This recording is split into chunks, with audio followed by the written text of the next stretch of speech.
We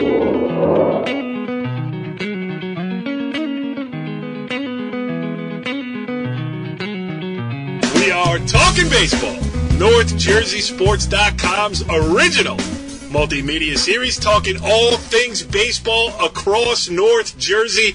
This is Season 5, Episode 1, and yes, it's only Episode 1, because nobody's playing any baseball in this weather. It's horrible.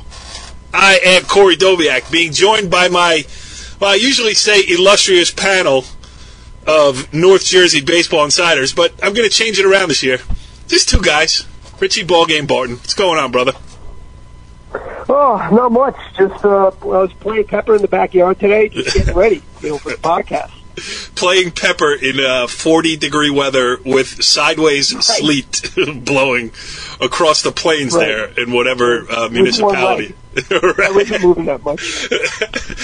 On the next edition of Small Ball, see Richie Barton playing one-legged wiffle ball in a tornado. Richie Small Ball. Richie Small. And the other voice you hear is a man formerly known as Joey Chaperone, formerly known as Joey Fashion Show, formerly known as Joey Administrator, now just known as Joey First Base Coach. He is the principal of Woodridge Junior Senior High School and also the newly minted assistant coach of the Woodridge Fighting Blue Devils, Joey First Base Coach Sutera. What's going on, my friend? You forgot one that you and Gams gave me when I wasn't around. I think it was Joey Face Mask. You forgot that one. Right, that's when you were umpiring. You forgot Joey Face Mask. And also... Joey No-Show. You said at the Open that no one's playing baseball. Woodridge played 8 games, by the way. So I have been waiting for the show to get started. I kept hounding you to get it going back in early March. It was excuse after excuse, and here we are 8 games into the season. First episode.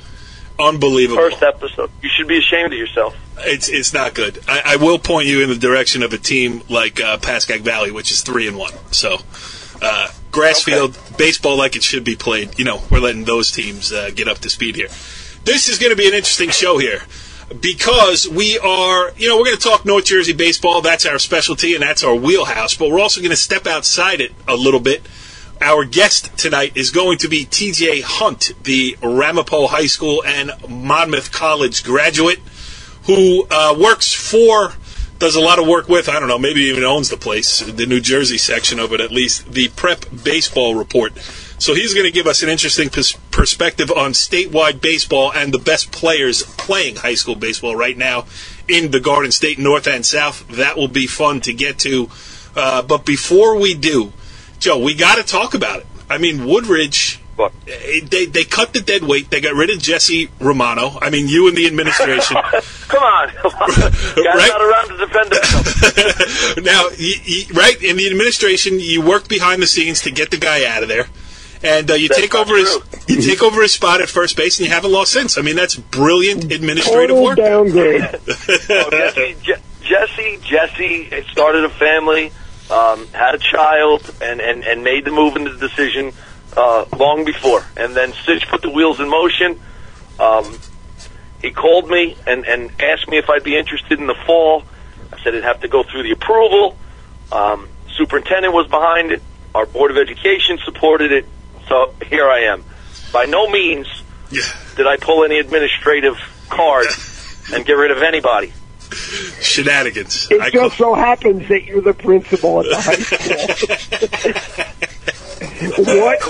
What a coincidence. Jesse, we still love you. Choo-choo, hashtag choo-choo and all that stuff. Good. Jesse Romano, who I once took deep and showed off my warning track power at a batting practice session at Woodridge High School. All right, a couple things I want to touch on here before we get to TJ.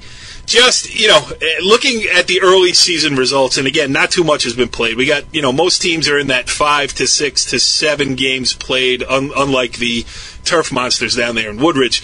But, Bosco and Bergen played the back-to-back. Bosco swept that, so they've obviously established themselves as the team to beat once again in Bergen County. St. Joe's in the mix as well.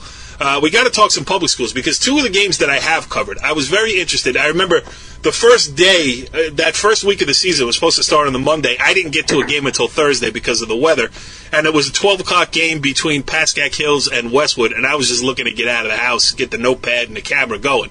So I took the first available game. I went to watch Pascack Hills, Westwood. That day I saw Brandon Siegenthaler pitch. No, I didn't. I saw Jack Brodsky pitch for Pascack Hills. He looked great. They beat Westwood. And then on Saturday, I wanted to check out a more competitive matchup, and I went to see Pascack Hills Demarest. And there I saw Brandon Siegenthaler, who pitched great for Pascack Hills, junior right-hander. And against a very good Demarest team, Nick Argenziano pitched well for Demarest.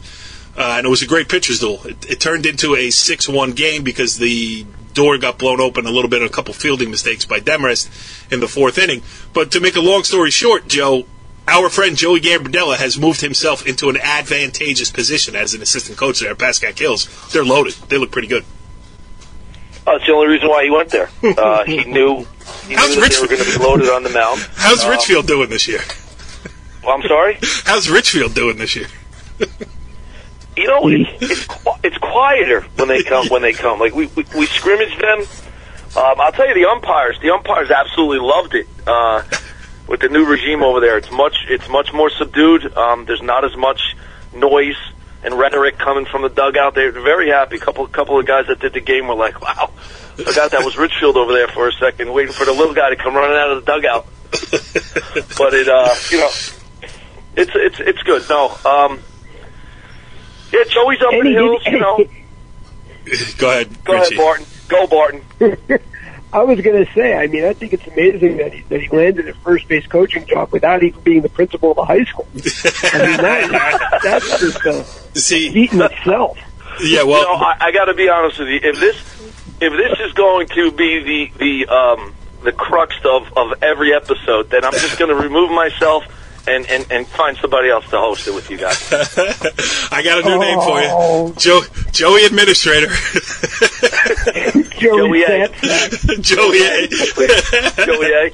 Yeah, it's going to be interesting public school if we're going to, talk a little bit about the public schools here. We're going to talk to TJ Hunt too about some interesting things going on at Passaic Tech and Hackensack, two teams on the rise this year. And then it's a lot of the usual suspects. I mean, Ridgewood is good, Riverdale is good, Old Tappan is good. Mawa handed Pascack Hills its only loss. They're good.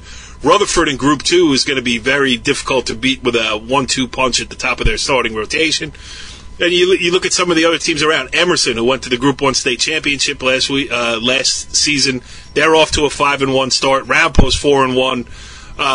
Joe, it's no coincidence that these coaches that have been around a long time and know how to run a high school baseball program, that their teams, regardless of talent, year in and year out, when they have great talent, they're going to be great teams. And when they, I'm not saying any of these teams don't have that type of talent, but year in, year out, they're going to battle you, and they're going to win games simply on their organization and, some timely hitting and defense.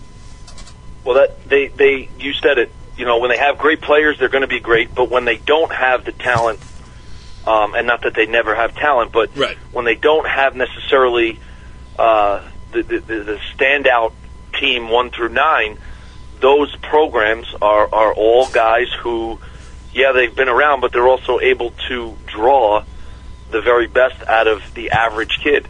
And you can go back and look at, some of Old Tappan's teams where, they had some good arms, but not those standout arms, right. and they were still in big games, getting things done because of the way that their program has been built. Same thing with Ridgewood. Those kids, you don't get many kids from Old Tappan that leave.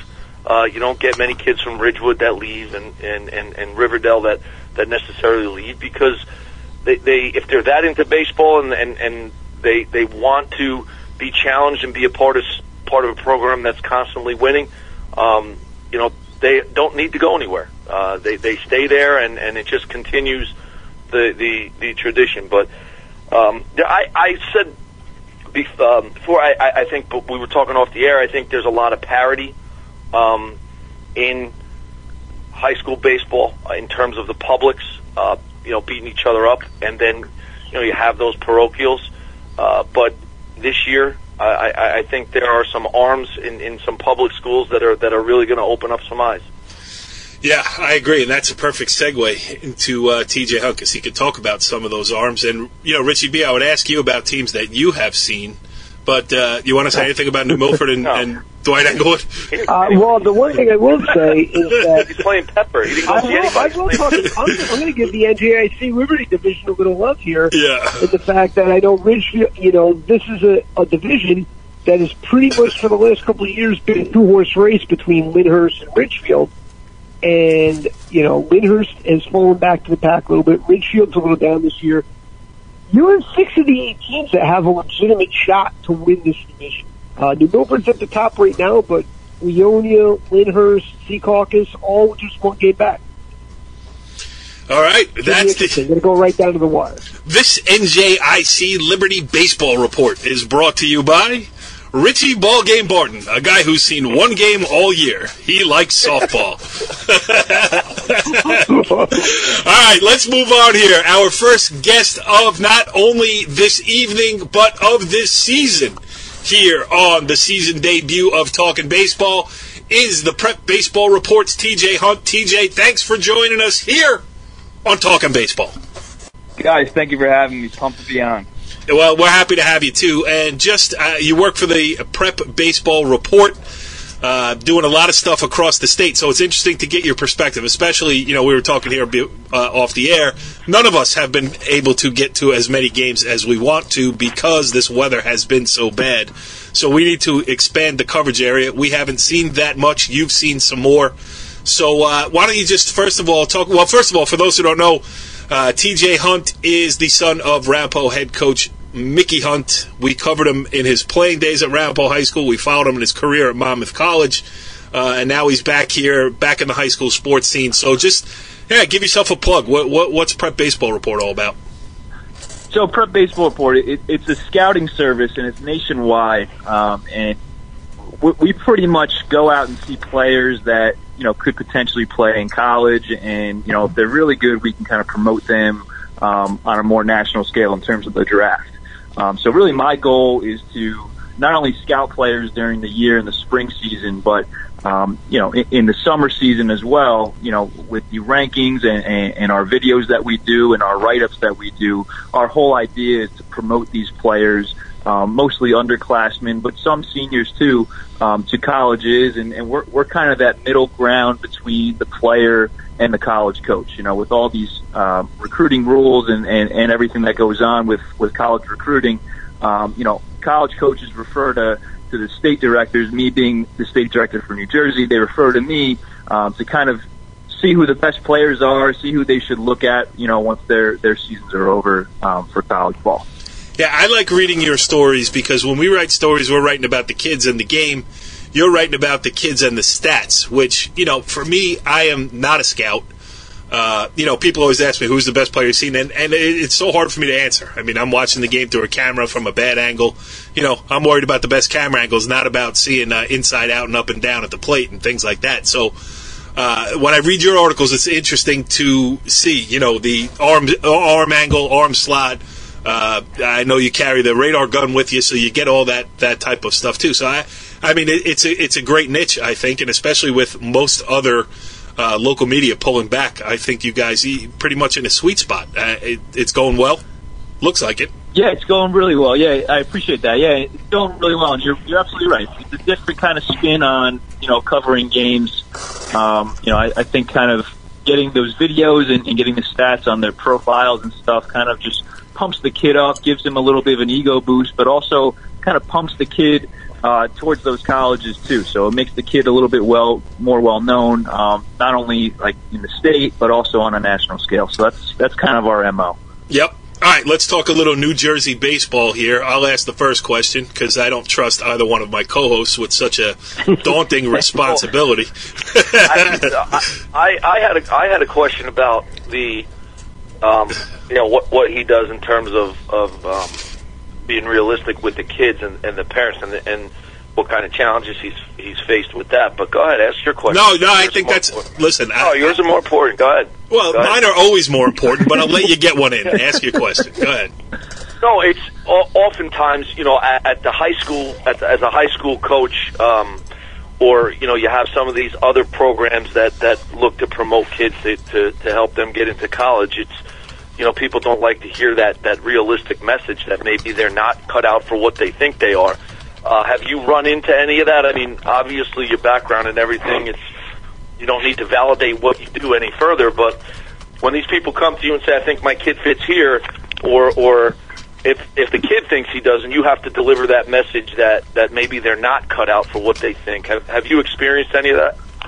Oh yeah, that's pretty much the name of the game. I mean, you run into that all the time, and especially with parents and kids that aren't as informed, as perhaps parents that have been through it a couple of times, the process. It's a little bit more difficult to kind of tell them where they really are and give them the true evaluation. And it takes a little bit of personality. It takes a little bit of kind of just that nice talk that you need. But I think it provides a true evaluation, and it gives the kid kind of where they should stand and what schools they should be looking at. And I think that's really important. The worst thing in the world is to have a kid that's a Division III talent that's spending all this money going to all these showcases and think that he's a true Division I kid, and in reality is not. And that's where you see the kids kind of come not crashing down, but their egos get shot a little bit once they're going into their senior year, or even their senior spring. When they haven't gotten those calls, and that's the reality of the beast. I mean, that's going to happen. And to be honest with you, it takes that true, evaluation. It takes that true talking to kind of let the people know, let the parents know, like, hey, this is where we see him. Not necessarily that's not where he may be when he goes to college, but as of right now, or at the time, that's where we see him. Not to say that he won't get better between now and then, but that this is where we see him right now. So it takes a little bit, but it's definitely a tough question. Absolutely. Yeah. Hey, Joe, that was a good question. I mean, I'm impressed. After 4 years, you got to have a little bit of faith in me. You don't have any faith in me at all. No. Joey, first base coach, coming through in the clutch. No way. He's a table setter now, leaving things off. Gilligan. Yeah, easy over there, Skip. So, T, all right, now we'll get back to some New Jersey baseball questions. I saw you were down at St. Augustine against Del Barton, two of obviously the best programs in the state. Talk about that. That was a high-level game. I read your write-up on it, and St. Augustine came out on top. The number one team in the state for sure at this point in the year? Yeah, for sure. I mean, St. Augustine is loaded with a bunch of Division I talent, and they were coming off of unfinished business from the non-public A final last year. Del Barton walked off on them, so it was a big game for them, big game for South Jersey.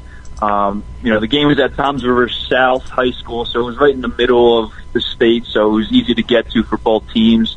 Really exciting atmosphere. I mean, we had two high-caliber Division I arms going for both teams. We had Al Leiter's son, Jack Leiter. He's a junior. He's committed to Vanderbilt. He was starting for Del Barton.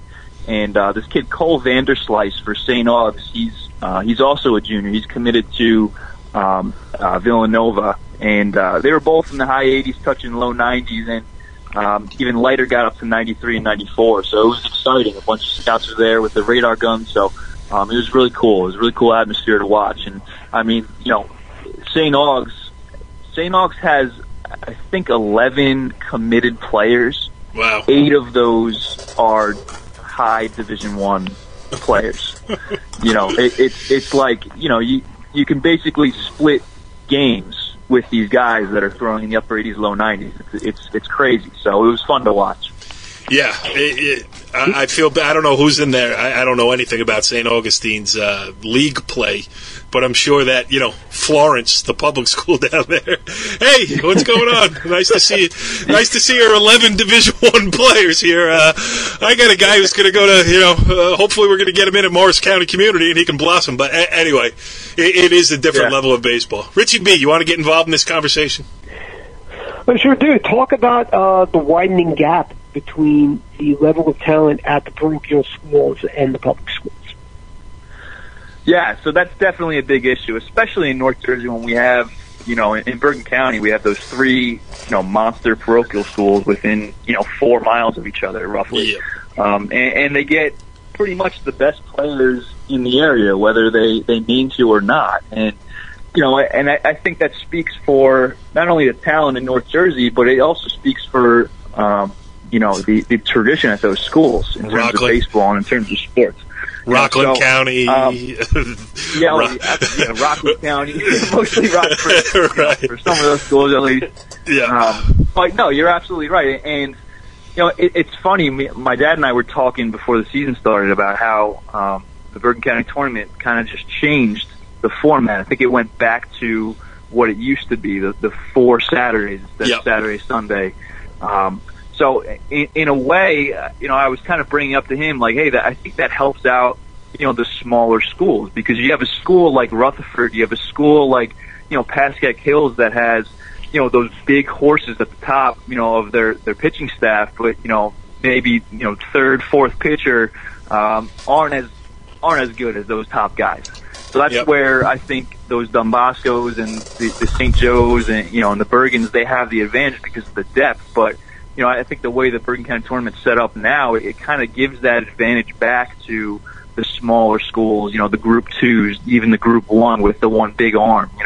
They can kind of position themselves, in an advantageous way to advancing further into the tournament. So it's absolutely a big gap, and you're absolutely correct. But I think, especially in North Jersey, like the way it's set up this year, I think it'll be really interesting to see how the Bergen County tournament goes.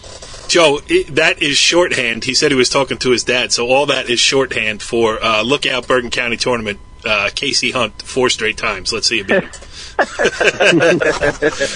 Yeah, we'll see. You know what? We'll see. Yeah, you know what's funny though, and you're right about, and I understand completely. And this is something we'll get into as the county tournament creeps closer. I agree with you 100% that it does level the playing field, or at least the idea levels the playing field. This might be the year, and Joe, maybe you could speak to this too. Pascack Hills is loaded with arms, and this might be the year that a team like that, when you're talking about, they got a kid going to Villanova, they got a kid going to Maryland, they got a kid going to, what's the other one, Emory, I think. So Iona, yep. Iona, yeah. So, they maybe this year, and also Rutherford that you mentioned too, they have 2 kids, John Kelly, Oklahoma State, and then the other kid whose name escapes me right now, who's a freshman last year. Jake Gomez. No, Jake Gomez, yeah. So, this might be the year that one of those teams could actually, be competitive on the back end of that double. But I think over the long haul, it is going to help some of the smaller schools. And, Joe, we haven't even talked about that. Woodridge is 8-0. So maybe, people got to look out for the Blue Devils in such a situation. I promised Sitch I would not discuss us on the air, so I won't talk about it. But I do think that, I think that there's parity, and then you get to the 3 parochials right now, with the public. So in other words, the publics will beat the hell out of each other, and then, when you step up, and you never know what's going to happen. I think more so this year than in years past. A lot of the smaller schools do have those big arms. But anything can happen in the county tournament once you're there, because everybody has that arm that can beat anyone. So, I mean, even if you look back a few years ago, I think it was Joe's loss to Richfield Park, and I think the kid beat Kaminsky 1-0. Who the hell ever thought that was going to happen? And you guys just rattled off a bunch of names, and of schools that are smaller schools, but have some pretty damn good arms that I don't think, parochial or not, anybody would want to face. So I do agree. I mean, I think that the extending it to that fourth, starting it a little bit earlier now does bode well for the smaller schools.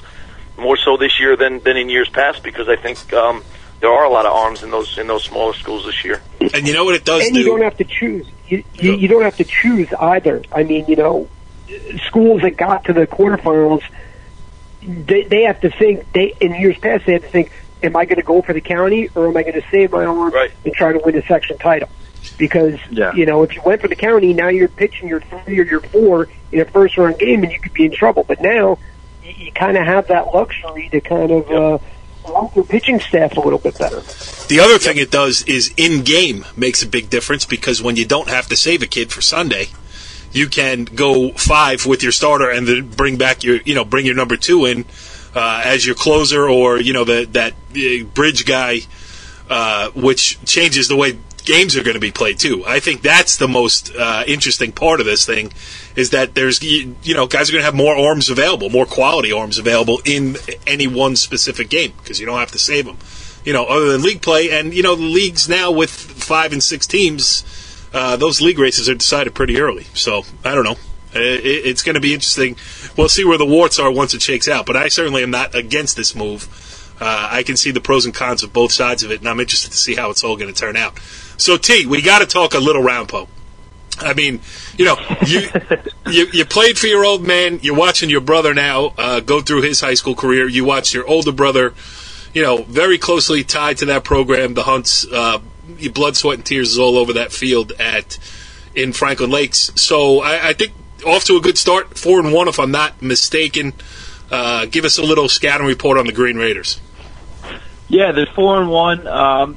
They're mostly juniors. They have a really big junior class, a pretty talented junior class, and they pretty much all played as sophomores last year. So they're coming off of about a 500 season last year with some experience. So they got some guys that can hit and a couple guys that can throw strikes. So I think they'll be okay. And they have a tough little conference. They got Ridgewood, who's always stacked. They have Ridgewood has the kid Sam Favieri's going to UConn, and Parker Scott's going to Rutgers, and they can really hit. But I think Rampo will hold their own, and we'll see though. As the weather continues to warm, and as we get closer to the county tournament and the state cutoff, we'll see where they go. They got a couple big PowerPoint wins against Hackensack earlier this week, and Hackensack's like 6-2 or something like that. That's what I was going to ask you. Yeah, they're much improved. Yeah, I saw them. I saw Rampo Hackensack last week, and Hackensack can really hit. They can really hit the baseball, and I think they were on the short end of the stick because they played at Hackensack, and it was the field, right next to the gymnasium. So there was no really true outfield fence. It was just a big, massive outfield. And in the 7th inning, Rampo was up like 5 runs. Hackensack came back for 3, but it really should have been like 6 because they legitimately hit 3 home runs at any other field in the county. Right. But the ball just kept going, and they were just triples. So, Hackensack's real good. They got a couple big arms that are solid. So, we'll see. But I think Rampo will be okay. They're still young. They're still growing, I think, but they got some talent, and I think they'll be okay. Last one for you. How many kids do you think in the state of New Jersey are legitimately being looked at as potential high enough draft picks where it makes the decision between going to college and going right to the minor leagues, maybe one that's too tough to turn down? I would say at least 2. And most of it's in South Jersey. It's like the Philly suburbs. In the past few years have been really, really good. And there's this one kid. His name's Nick Decker. He's from Seneca, which is like way south, like almost by Delaware south. Yep. He's a left-handed hitter, big, strong kid. He's committed to Maryland, but I've heard scouts say that he's a top 5 rounder, or even a top 3 rounder. Based on slot money and all that stuff, he could go in the draft pretty high. There's another kid. His name's Tyler Ross. He's from Middletown North, so right down the shore. He's a big, strong kid. He's 6'4". He's gotten his fastball to 94. Bunch of scouts are after him too. And I said to you off air, but there's another kid. His name's Marcus Eusebio. He's from Passaic County Tech. And he's a pitcher, and he's like 90 to 93, touching 94. He's like another one of these arms that just came out of nowhere and is blowing up. So he's definitely an arm that could go. And there's a whole bunch. There's a kid, obviously Malloy from St. Joe's has potential. The kid Alex Havlicek from Indian Hills is up there as well. Those kids, and even Kelly and Chris Gerard, have a chance, I'm sure, in the later rounds. But I would definitely say the kid Decker and the kid Ross and this kid Jack Herman, too, from Eastern, are the top guys. Yeah, it's interesting stuff, a perspective that we don't often get on NorthJerseySports.com. And Richie B, can you hear TJ's voice? Like, he's young, he's with this, internet company that's making some, getting a foothold. It's making some headway. People are reading it. I see there's a lot of activity on Twitter. He doesn't even mind driving to Tom's River. Tell him when that gets old, Richie B. Enjoy it while you can, TJ. Get old. TJ, talk to us in about 5 years. We used to cover a lot of Hudson County. Yeah, we used to cover a lot of Hudson County. And now I think about it, Bayonne, St. Peter's Prep on a Tuesday afternoon. Yeah, it might be a good game. Not going. Who's all to Pan playing today? But anyway, you're doing a good job. Certainly from when I first became aware of it to where it is now, you've really. You're making some good headway. So keep up the good work. I like reading your stuff, and we'll keep an eye on you and definitely have you on as the season moves forward here. Sounds like we got a lot to talk about. Oh, I appreciate it, guys. Thanks so much for having me on. It was awesome. All right, boys. Interesting stuff there with TJ Hunt, the Prep Baseball Report. Check it out if you haven't heard of it. Some interesting topics of conversation here. That brings us to the end of the season debut. And just a couple of things. I like to go over some things that we learned. We learned that Richie Ballgame plays wiffle ball one-legged in snow and sleet. And Joey Sutera has a multitude of new nicknames. Joey A, Joey Administrator, Joey First Base Coach. But just know this. Right. Just know this, prospective Woodridge First Base coaches of the future. You got no shot of taking that spot. Is that correct, Joe? For principals only. Oh, man. Right. I don't even... it's not very often that I don't have anything to say, but I'm pretty speechless right now. I just took a beating this whole episode. First episode, I just took a beating. All right. The only guy getting that job, Richie B, might be Chris Christie. I hear he's looking for something to do. All right, I'm glad that we got this thing off and running. We've been threatening to do a show since the season began. Now we are obligated to keep it rolling for the rest of the season. We will see you next week on Talkin Baseball. Follow the leader.